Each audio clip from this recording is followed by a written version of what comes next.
Bonjour,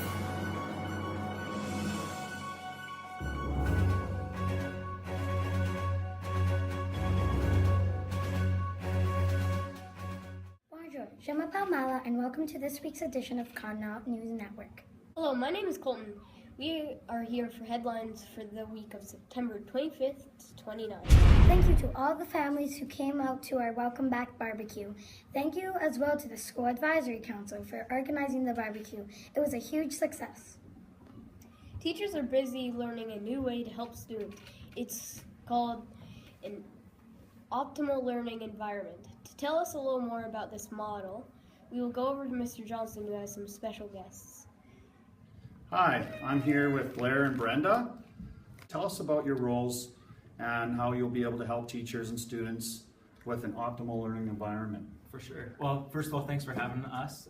We're super excited to be around Connaught. We've got the chance to tour around and see some of the great things that are going on, and the people here have been really awesome and welcoming. So our job is to get in to work with teachers and work with students on integrating some technology into the things that they're already doing.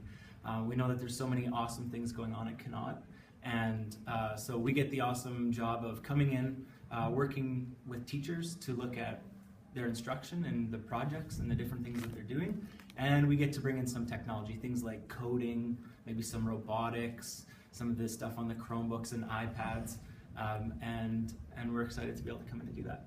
Oh, thanks. Brenda, you know I've known you for a long time as the ComTech teacher at Hat High. Tell us what you're excited about with technology and how you see students using technology in school and how it helps them for the future.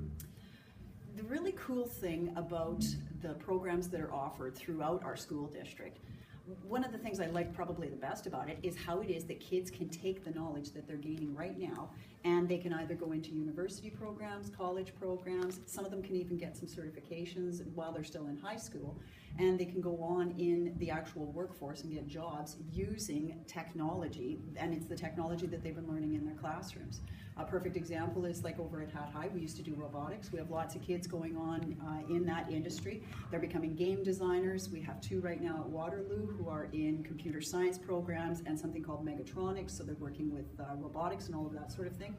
And kids go on in networking, they go on in the digital industry, so any of the photography type things that they've been doing in classrooms, this is the kind of stuff that translates into them actually getting jobs as adults. Cool. I know I definitely, when I see that LinkedIn app, and I noticed that there's a lot of jobs with, you know, you have to be good in technology, so it definitely is great for kids and even kids at elementary to start learning the skills so that they'll become future entrepreneurs, hopefully. Absolutely. But, hey, I'd like to thank you two for coming, and I know we'll see a lot of you around our school, and our teachers and students will look forward to having you in their classrooms. So thanks for being here. Awesome, Thank thanks for you. having us. Students have practiced 3 fire drills so far this year. Mr. Johnson says that everyone is being very responsible in leaving the building safely. Thank you, Connaught, for being the best.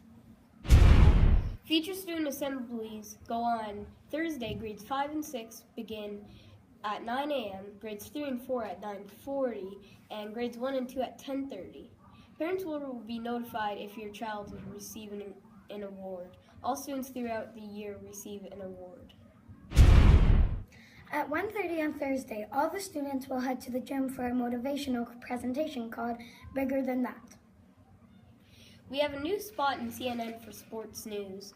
We will tell you what's happening in the world of sports and what is happening at school for intramurals. Here to update your sports scores this week, special guest Morgan. Grade 4 to 6 students will be starting intramurals next week. We will begin with indoor soccer. In Major League Baseball news, it is a sad year for Blue Jays fans as they won't be making it to the playoffs. Hockey fans are excited that the NHL is starting. Are you an Oilers fan or Flames fan? We all know that Mr. Johnson is a Flames fan. Back to the studio. Thanks, Morgan. We have a big day happening on Friday with our annual Terry Fox Run starting at 10:30. Orange Shirt Day, celebrating diversity, and is also Hot Lunch Day. We'll now go over to Brayden and Kaylee with what's trending.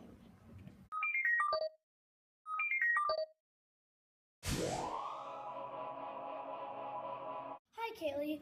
Well, now that we have a sports section, let's talk about baseball bloopers. You mean when players make errors in the fields? Yes, some of the errors can be quite funny, as you may see in the video behind us. Yes, it is kind of funny watching players who make millions have a bad day. That's for sure. This video is called Top Baseball Fails of July 2017. Well, if you're as big as a baseball fan or you enjoy watching bloopers, check it out. Back to the studio. Thanks, Kaylee and Brayden. We will now go over to Liam with the weather for the week. What happened to our 30-degree weather? Fall is definitely here.